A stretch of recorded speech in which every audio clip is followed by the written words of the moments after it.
بسم اللہ الرحمن الرحیم.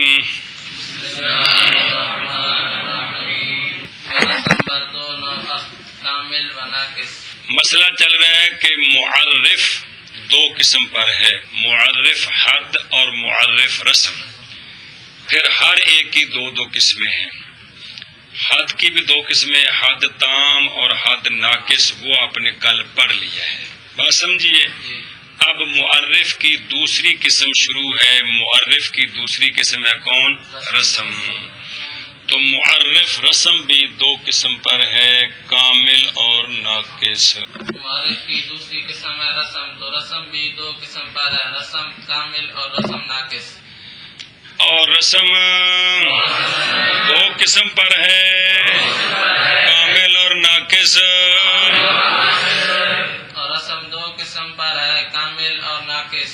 رسم کامل آرا گوین کے مرکب باشد از جنس و خاصہ، چنانچہ گوئی در رسم انسان حیوان داخل.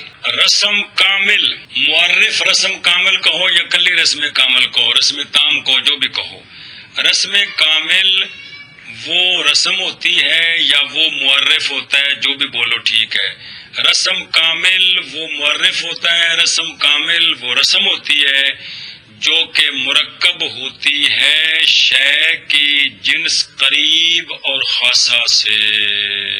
رسم کامل وہ رسم ہوتی ہے جو مرکب ہوتی ہے شے کی جنس قریب اور شے نال قریب لکھا نہیں، پیچھے پڑھا سکرے جنس قریب مراد ہے.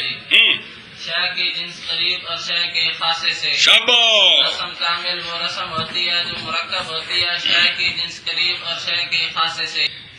اس کی مثال، اب انسان کی تعریف ہم کریں رسم کامل کے ساتھ تو انسان کی جنس قریب ہے حیوان، انسان کا خاصہ ہے ضاحک.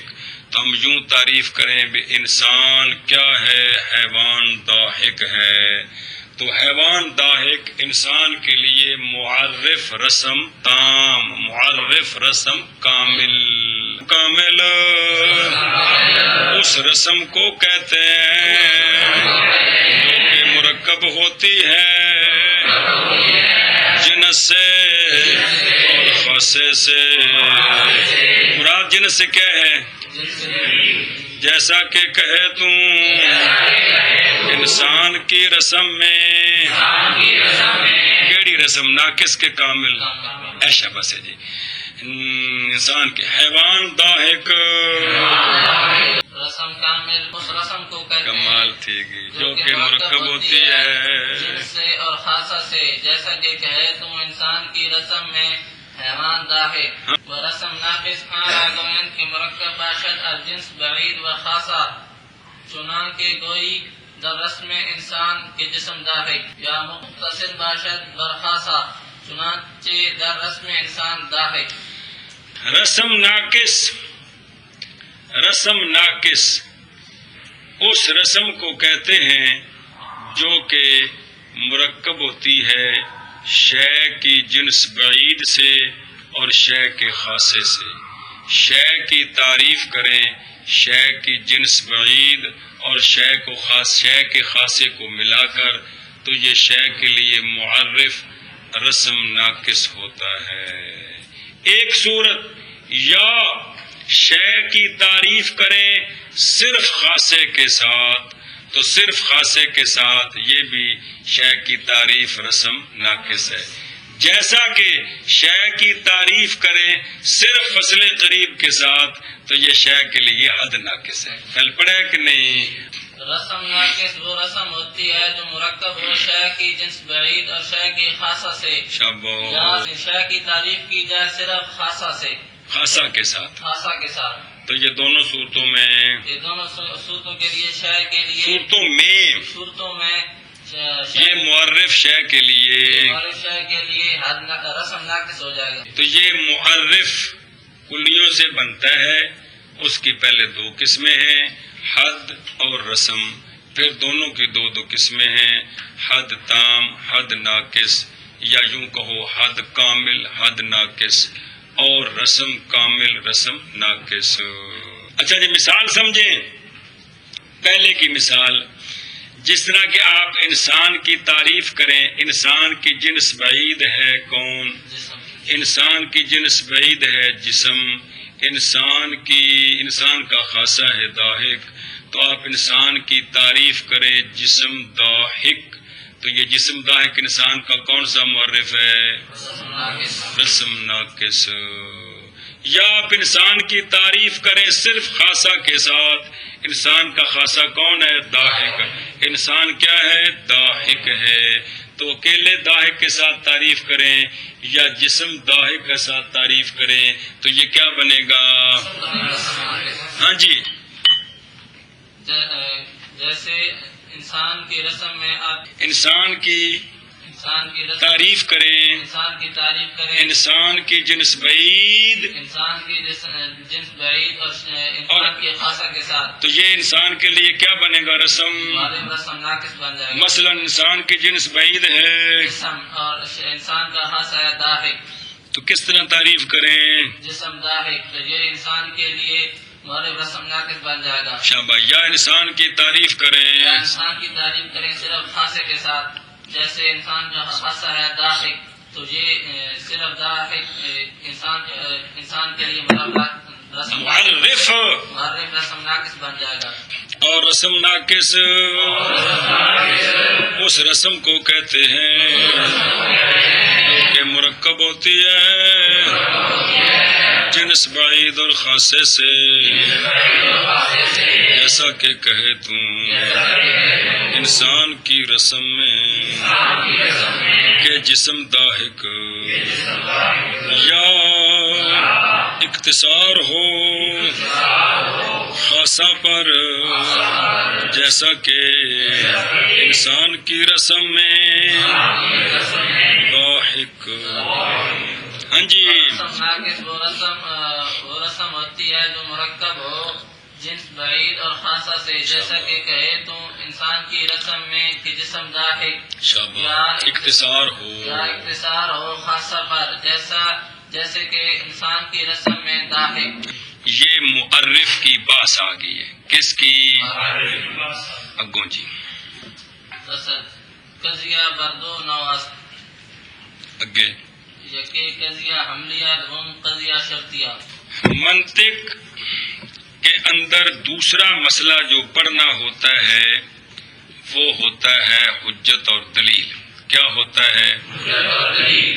تو چونکہ حجت اور دلیل قضایا سے مرکب ہوتی ہے، اس لیے حجت اور دلیل کی بحث کرنے سے پہلے قضایا کی بحث کی جاتی ہے، اس لیے مصنف علیہ رحمہ بھی اب قضایا کی بحث کرتے ہیں۔ کیا جی منطق کے اندر دوسرا مسئلہ ہوتا ہے حجت اور دلیل، چونکہ حجت اور دلیل مرکب ہوتی ہیں قضایا سے، تو اس لیے حجت اور دلیل کی بات سے پہلے حجت اور دلیل کی بات سے پہلے قضایا کی بات کرتے ہیں۔ ہاں، تو اس لیے مصنف علیہ رحمہ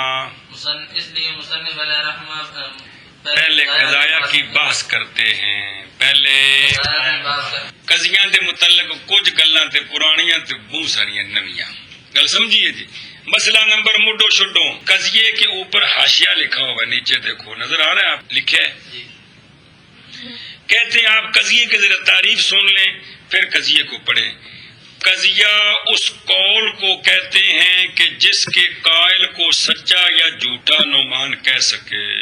ہاں جی، قضیہ اس قول کو کہتے ہیں جس کے قائل کو سچا یا جھوٹا کہا جا سکے۔ کمال ہوا گل جڑی پڑھی ہے نا امیر۔ قضیہ اس قول کو کہتے ہیں کہ جس کے قائل کو سچا یا جھوٹا کہہ سکے۔ اے مطلب ہے جی، یہ آگے تعریف۔ اب تقسیم، مصنف علیہ رحمہ نے تقسیم سے بات شروع کی ہے، تعریف آپ نے پڑھ لی۔ قضیے کی پہلے تقسیم کرتے، پہلی تقسیم قضیے کی پہلی تقسیم۔ قضیہ دو قسم پر ہے، قضیہ حملیہ اور قضیہ شرطیہ۔ قضیہ ہاں جی، کیا ہے؟ قضیہ دو قسم پر ہے، قضیہ حملیہ اور قضیہ شرطیہ۔ پھر آخر قضیہ دو قسم پر ہے، قضیہ حملیہ اور قضیہ شرطیہ۔ آنکھوں میں نہ سجن قضیہ دو قسم پر ہے، قضیہ حملیہ اور قضیہ شرطیہ۔ سغرا میں مڈو 3 قسم بنائی سن، قضیہ حملیہ، قضیہ شرطیہ متصلہ، قضیہ شرطیہ منفصلہ۔ یہاں اور انداز ہے، قضیے کی 2 قسمیں، قضیہ حملیہ، قضیہ شرطیہ۔ پھر شرطیے کی 2 قسمیں بنائیں گے، شرطیہ متصلہ اور شرطیہ منفصلہ۔ تو گل تو وہی ہے کہ گل سمجھی کہ نہیں؟ تو پہلے 2 قسمیں، قضیہ حملیہ اور قضیہ، پھر شرطیے کی آگے جا کر کون سی؟ شرطیہ۔ قضیہ 2 قسم پر ہے، ایک قضیہ حملیہ، دوسرا قضیہ شرطیہ۔ ایک قضیہ حملیہ، دوسرا قضیہ شرطیہ۔ اول دھیان کرو اوکھا جی بڑا سب یا بنفی جز دوم الجز اول۔ بس دھیان کرو بھائی، قضیہ اب ہر ایک کی تعریف، تو قضیہ حملیہ اتنے بڑا لمبا ہو جانا ہے، سمجھ آتی پی ہے؟ پھر اگر شرطیاں ہونا دیر تو بعد۔ قضیہ حملیہ پہلے ہم نے یہاں اس کی پہلے تقسیم کی تھی، موجبہ اور سالبہ، پھر تعریف کر کے مثالیں دی تھی۔ یہاں بھی بات وہی ہے لیکن ایک نئے طریقے سے دھیان کریں۔ قضیہ حملیہ اس مرکب مفید کو کہتے ہیں، قضیہ حملیہ وہ مرکب مفید ہوتا ہے جس میں حکم ہوتا ہے دوسری جز کے ثبوت کا پہلی جز کے لیے یہ موجبے میں ہے، یا جس میں حکم ہوتا ہے دوسری جز کی نفی کا پہلی جز سے یہ سالبے میں ہے۔ دونوں اکٹھے ہو گئے نا جی، سمجھیے جی۔ پھر سنو، قضیہ حملیہ اس مرکب مفید کو کہتے ہیں جس میں دوسری جز پہ حکم کرتے ہیں، قضیہ حملیہ اس مرکب مفید کو کہتے ہیں جس میں حکم کرتے ہیں اس طرح کہ دوسری جز کا ثبوت ہے پہلی جز کے لیے۔ یہ دوسری جز کون؟ محمود تو پہلی موضوع۔ گل تو وہ بنی، یا جس میں دوسری جز کی نفی ہے، نفی کی جگہ سلب کہہ لیں، جس میں دوسری جز کی نفی ہے پہلی جز سے۔ اگر حکم ثبوتی ہے تو یہ موجبہ ہے، اگر حکم سلبی ہے تو یہ سالبہ ہے جی۔ اگر دونوں کی مثال آ رہی قضیہ ہے، حملیہ وہ مرکب مفید ہوتا ہے جس میں حکم ہوتا ہے دوسری جز کے ثبوت کا پہلی جز کے لیے، یا جس میں حکم ہوتا ہے یا جس میں حکم ہوتا ہے دوسری جز کی نفی کا دوسری جز کی نفی کا پہلی جز سے۔ اگر حکم ثبوتی ہے تو یہ قضیہ حملیہ، موجبہ ہے، اور اگر حکم سلبی ہے تو یہ قضیہ حملیہ سالبہ ہے۔ اگے مثالہ پڑھ جلدی پھر منع کرتے ہیں۔ چنانچہ کوئی زید عالم است یا عالم نیست۔ پہلی مثال ہے قضیہ حملیہ موجبہ کی، دوسری مثال ہے قضیہ حملیہ سالبہ کی۔ دونوں کا منطقی معنی سنا۔ علم کا ثبوت ہے زید کے لیے، اس میں کیا ہے؟ دوسری جز کون؟ عالم۔ عالم اس کا ثبوت ہے پہلی جز کون زید کے لیے۔ دوسری مثال معنی سنا۔ علم کی سلب ہے زید سے، ہاں، علم کی سلب ہے زید سے، تو دوسری جز کون؟ عالم۔ اس کی نفی ہے پہلی جز کون زید سے، ہے مطلب ہے قضیہ حملیہ اس مرکب مفید کو کہتے ہیں کہ اس میں حکم کرتے ہیں، حکمان دھیان کری، دوسری جز کے ثبوت کا جز اول کے لیے،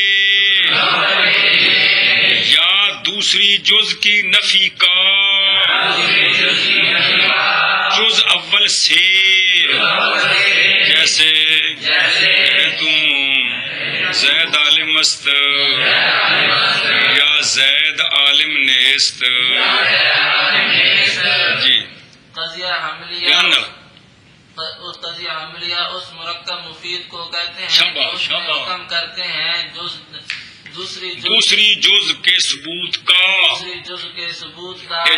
دوسری کو واپس ہونا ہے جی، اول جز کے لیے، یا دوسری جز کی نفی کا اول جز سے، جز اول سے۔ جز اول سے جیسے کہے تو زید عالم ہے، زید عالم است یا عالم نیست، یا زید وچ بولنا زید عالم نیست.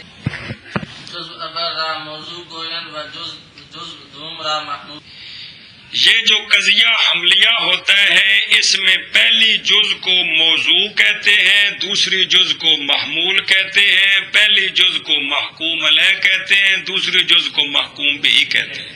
ہاں جی، قضیہ حملیہ میں جو پہلی جز ہوتی ہے اس کو موضوع کہتے ہیں اور دوسری جز کو محمول کہتے ہیں، اور پہلی جز کو محکوم علیہ کہتے ہیں اور دوسری کو محکوم بھی کہتے ہیں.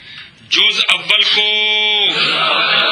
موضوع کہتے ہیں، جز ثانی جز دوسری کو محمول.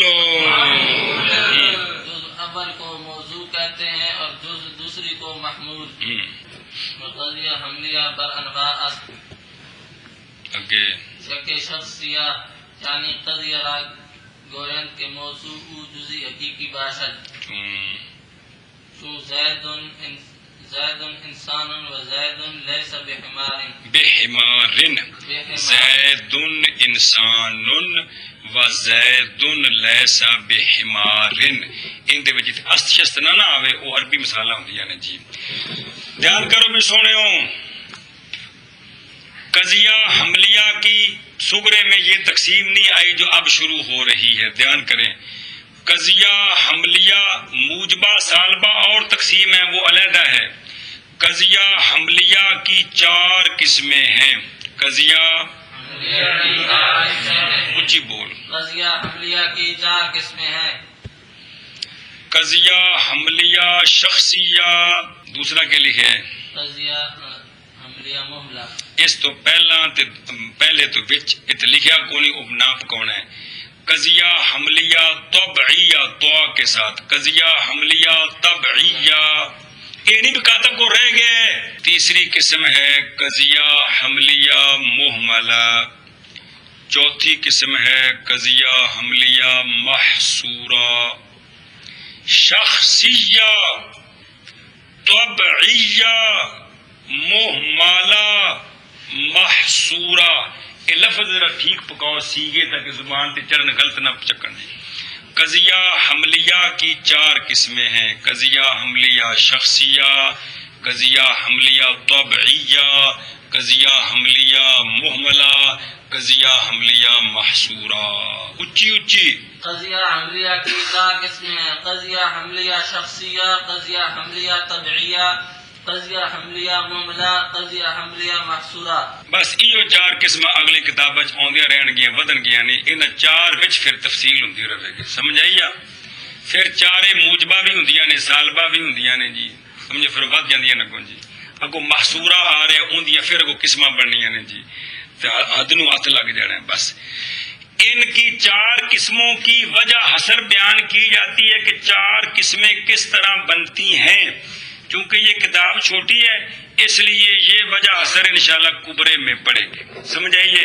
بھائی قضیہ حملے کا موضوع جو ہے جزی حقیقی ہوگا یا کلی ہوگا. کلی ہو تو حکم نفس کلی پر ہوگا یا افراد پر ہوگا.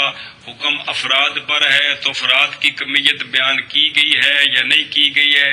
یہ ساری تفصیل وجہ حسر کبرے میں انشاءاللہ آپ کو پڑھائیں گے، پکوائیں گے. بات سمجھیے؟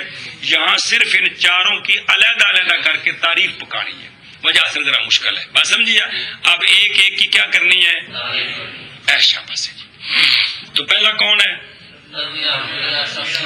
قضیہ حملیہ شخصیہ. وہ قضیہ حملیہ ہوتا ہے جس قضیے کا موضوع جزی حقیقی ہوتا ہے. اینی ساری گل ہے. قضیہ حملیہ شخصیہ وہ اس قضیے کو کہتے ہیں جس کا موضوع جزی حقیقی ہو. شابہ شابہ. قضیہ حملیہ شخصیہ اس قضیے کو کہتے ہیں جس کا موضوع جزی حقیقی ہو. معرفہ جس قضیے کا موضوع بنے گا وہ شخصیہ بن جائے گا. معرفہ اس لیے کہ معرفہ کس پر دلالت کرتا ہے؟ وہ معین کی ہوئی جزی حقیقی. معین کی ہوئی جزی حقیقی ہوئی جی. تو لہذا وہ کیا بنے گا؟ اے مطلب ہے جی. تو ان معرفوں کی قسموں میں سے ایک قسم ہے اعلام. کون؟ تو یہ جو شخص کا نام لے کر اس پر حکم لگایا جاتا ہے، یہ سارے قضیے کیا ہوتے ہیں؟ زید انسان، زید انسان ہے، انسانیت کا ثبوت ہے زید کے لیے. یہ کون سا قضیہ ہے؟ کیونکہ اس کا موضوع جزئی حقیقی ہے، اس کا موضوع جزئی حقیقی ہے جی. اور یہ موجبہ ہے کہ سالبہ؟ تو یہ قضیہ حملیہ شخصیہ موجبہ. قضیہ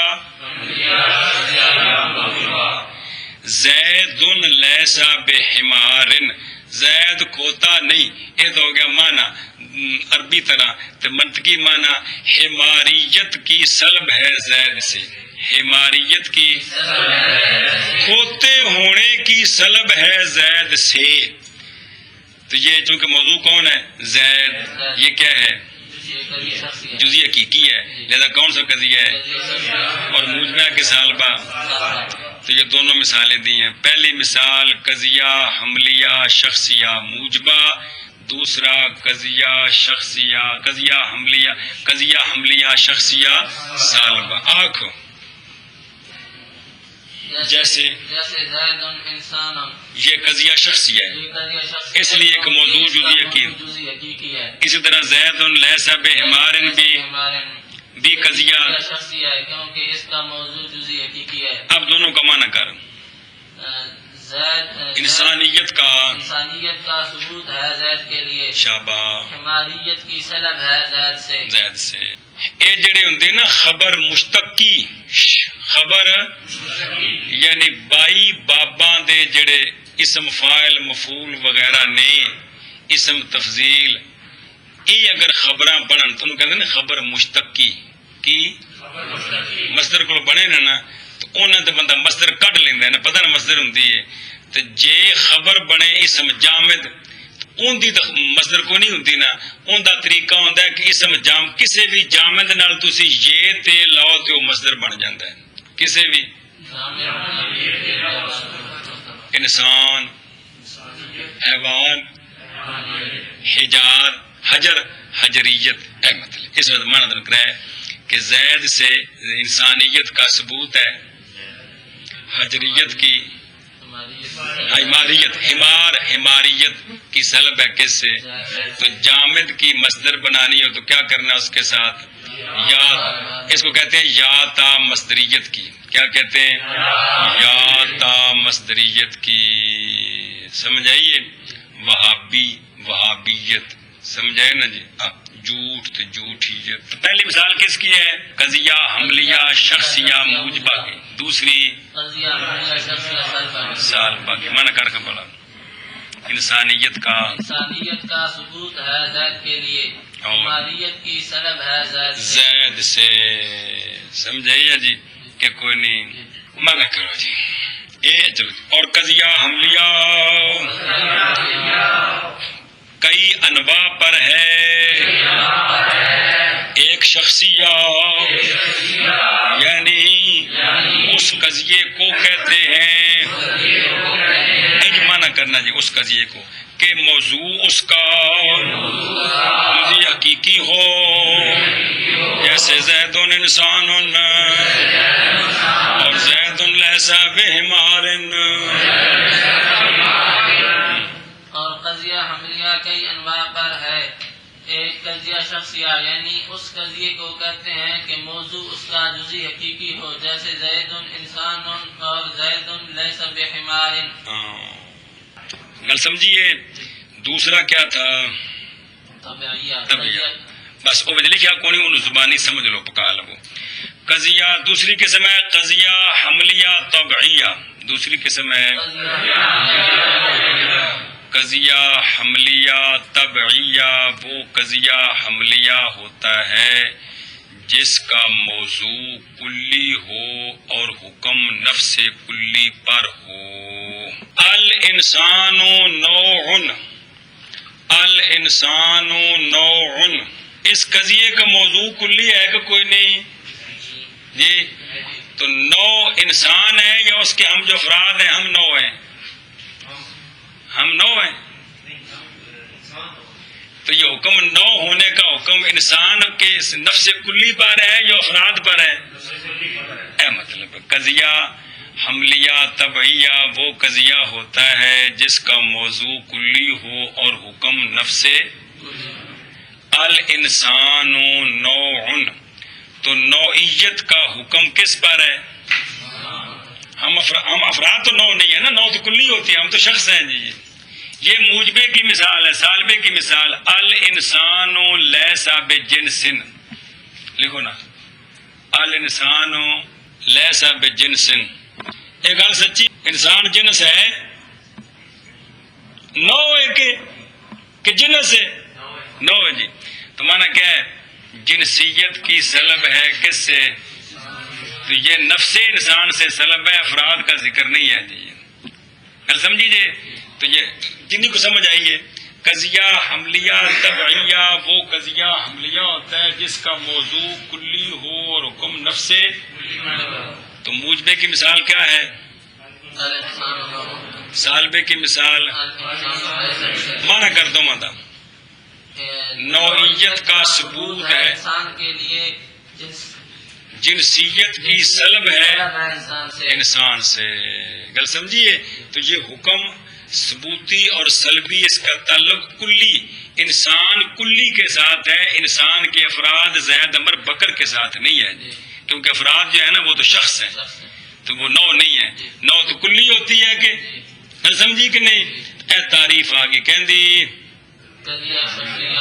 قضیہ حملیہ طبیعہ کی اور اس کی مثال آگئی۔